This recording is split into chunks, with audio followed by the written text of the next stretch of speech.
All right, let's jump right into this explainer. Today, we're prying open the ultimate strategic manager's toolkit. We're going to demystify exactly how global giants keep control, allocate their cash, and somehow predict the future in markets that are, well, completely unpredictable. If you're prepping for an exam or just want to absolutely nail these management accounting concepts, you've landed in the perfect spot. We're going to lock these theories into your brain using some really sticky, real-world examples so they're right there when you need them on exam day and beyond. Let's do this. Here is our quick roadmap for this session. We'll be hitting the evolution of cost control, comparing top-down and bottom-up budgeting, and looking at how to actually choose the right budget model. Then we'll talk about moving beyond traditional budgets entirely, forecasting the future, and we'll wrap up with standard costing and variances. Okay, Section 1. The evolution of cost control, from stable to dynamic. Think back to a century ago. Businesses were, honestly, pretty stable. You could literally just focus on keeping your factory costs dirt cheap, and boom, you'd guarantee a profit. But today, it's a whole different ballgame. A strategic manager has to juggle a crazy web of alternative budgeting models, advanced forecasting, and constantly updated standard costing just to keep the lights on. So, the big takeaway here is that old-school cost control just doesn't cut it anymore. Why? Because the modern business landscape has fundamentally shifted. Think about massive globalization. You're not just fighting the factory across town, you're competing with the entire world. And look at the Japanese car industry. They completely flipped the script by competing on absolute top-tier quality, not just rock-bottom prices. Throw in insane tech disruptions, the massive shift to service industries where there's really no standard product to begin with, and widespread outsourcing. Well, it's pretty obvious why today's managers need a seriously upgraded toolkit. Moving on to Section 2, top-down versus bottom-up budgeting. Who actually drives the budget? Exams absolutely love to test your ability to weigh these two models, so let's break them down. First up, top-down budgeting. Picture Apple under Steve Jobs or Tim Cook. You've got this strong, central leadership looking at the massive, strategic picture and firing out resource allocations fast, straight from the top. It's super coordinated. Plus, it leaves zero room for lower-level managers to artificially pad their budgets, a sneaky little practice we call adding budgetary slack. On the flip side, we have bottom-up budgeting. Think Google. Here, the folks on the ground level are actually bidding for the funds they need. And you know what? Because these staff members are the ones battling the market every single day, their targets end up being highly realistic. And since they actually helped build the budget themselves, they are way more motivated to hit those targets. All right, Section 3. Choosing the right budget model and adapting to your environment. When we start evaluating specific budget models, the classic showdown is fixed versus flexible budgets. Imagine a company sets a fixed budget for 10,000 units, but they end up actually making 12,000. Comparing those total costs, totally useless. It's literally comparing apples to oranges. If you remember just one thing for your exams here, make it this. Flexible budgets fix that problem. They flex the expected cost to match the actual activity level, giving you that perfect apples-to-apples comparison. But, and there's always a but, their huge flaw today is that modern tech and service environments are completely dominated by fixed costs anyway, which kind of makes the flexible budget a lot less valuable than it used to be. Let's put this into two really memorable exam scenarios to show exactly how your environment dictates your budget. Meet Better Buys, a super stable supermarket up in northern England. People are always going to buy food, right? The demand is constant. So for Better Buys, a traditional fixed 12-month budget works like an absolute charm. Now, let's contrast that with Pearco, a wildly unpredictable high-end tech firm with lightning-fast product life cycles. If Pearco tried to use a fixed 12-month budget, it would be practically useless after just 3 months. The tech market would have already blown right past it. So what does a company like Pearco do? Well, for them, a rolling budget is an absolute lifesaver. Instead of hitting a brick wall at the end of December, a rolling budget just keeps going. It continuously updates. As January finishes, boom, you just tack on the next January at the end. Your 12-month horizon is constantly refreshing to absorb all that external chaos, keeping your targets super relevant. The catch, though, as you can probably guess, constantly updating it is incredibly time-consuming. This brings us to another classic manager's trade-off: incremental versus zero-based budgeting, or ZBB.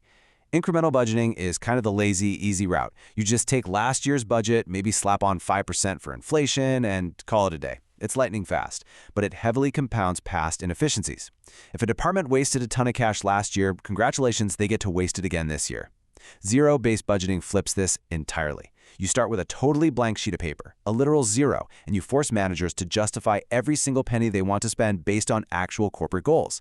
It roots out all that hidden waste, but fair warning, it is massively costly and takes a huge amount of time to actually pull off. Okay, Section 4.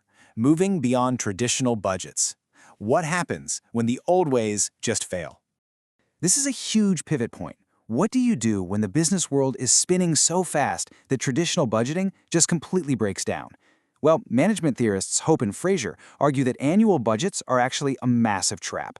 First off, they literally drain up to 30% of senior management's time that really should be spent creating actual value. Second, in our modern world driven by intellectual capital and brand loyalty, a rigid, backward-looking cost budget is just totally out of sync. And worst of all, it creates this annual performance trap.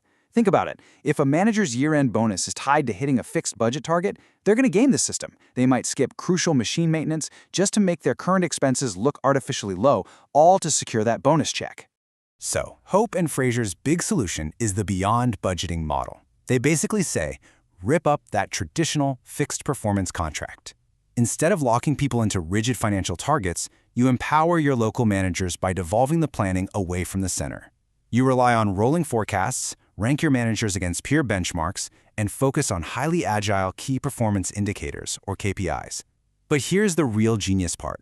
You use stretch goals that push people to perform at their absolute best, but you completely decouple those goals from their annual bonus. You literally remove the financial incentive to cheat the system.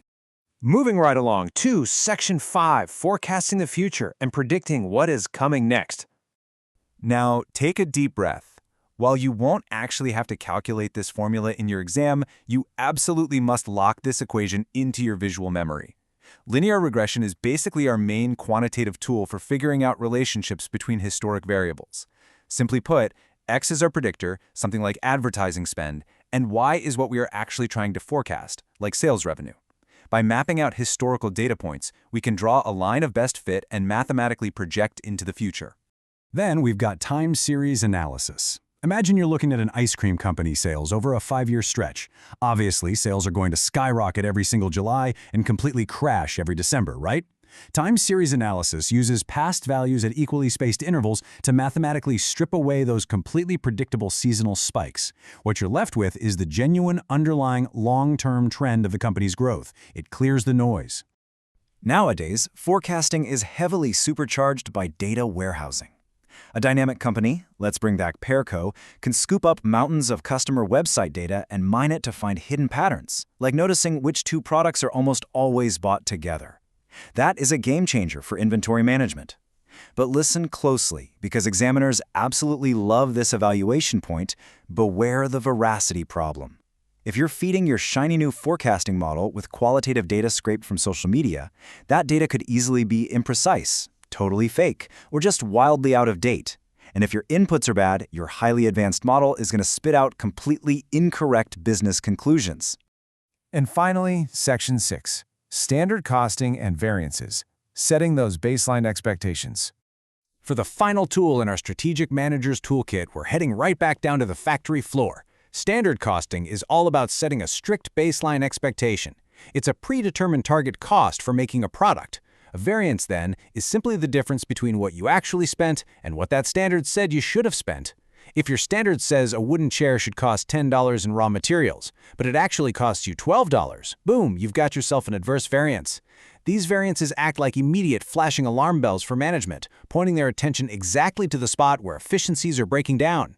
Now, this variance matrix is an absolute goldmine for quick exam revision. Seriously, take a mental screenshot of this right now. It neatly maps out exactly which two variances apply to every single production input.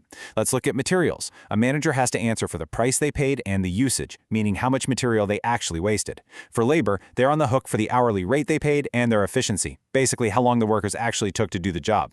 It creates this beautiful, complete web of accountability. But keep in mind, just like those traditional budgets we talked about earlier, standard costing is far from perfect, especially in a modern world that is obsessed with total quality. The biggest exam trap you'll see here is the potential for manipulation. Imagine a purchasing manager who decides to buy super cheap, terrible quality wood. On paper, they generate this massive, highly favorable material price variance and look like an absolute hero. But out on the factory floor, that cheap wood splinters, causes massive delays, and completely ruins the final product's quality. As a strategic manager, you always have to look at the full picture. Which brings us to our ultimate question. It is a really fascinating strategic trade-off, and it leaves us wondering, as we hurtle into an increasingly fast-paced and totally unpredictable future, are rigid financial budgets and standard costs going to survive at all? Or is every single company out there eventually going to have to adapt, throw the old rulebook out the window, and move completely beyond budgeting? Keep that massive question chewing in the back of your mind as you prep for your exams. Thanks for hanging out with me on this deep dive into the Strategic Manager's Toolkit, and I'll catch you next time.